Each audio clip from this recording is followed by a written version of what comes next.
from the beginning of the Infra-Man movie, we have like this rubber pterodactyl-like creature that screams and goes flying into a road, which then and then it disappears, and then the road begins to split and crack open like an earthquake is going on or whatever.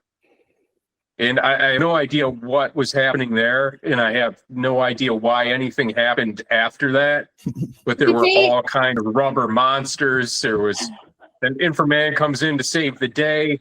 There was, as somebody pointed out, clearly extras getting brutalized and injured in the making of this film.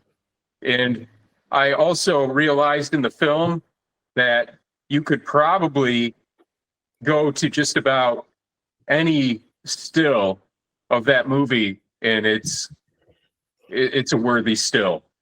Like every shot was really interesting, even though it was a low budget, even though the creatures looked silly.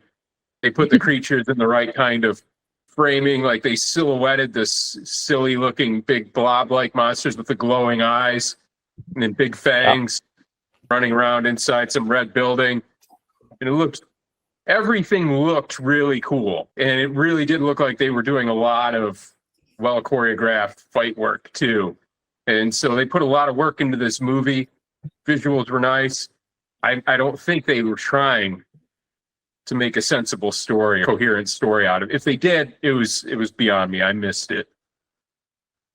No, it was all about the costumes, the look, the sets. And as you said, I think I mentioned it last night that it was really well framed. A lot of these shots were great to look at. I think I kind of zoned out after a while because it kind of was the same thing over and over again for a while, but it didn't matter because the costumes were on point. Those Skull Trooper guys were fantastic with the horns and everything.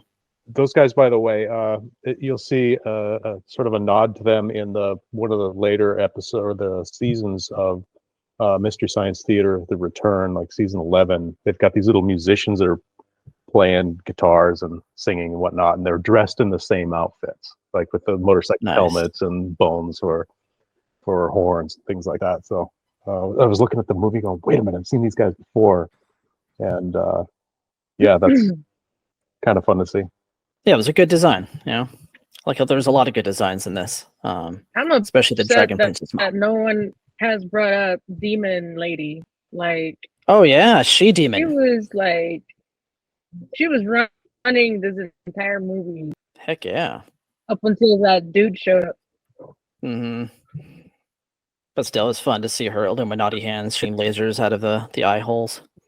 That was fun. It's just silly. Get to say that every day. No. Yeah, this film Then had a lot of creativity. Summoning people with the whip.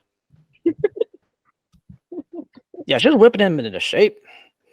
Yeah, she wanted to. It was another one like Cyber Ninja and things like that, where, you know, even though it was low budget quality on the costuming and everything, the aesthetic was so spot on for whatever it was that you couldn't really improve upon it, even though it was cheaply made.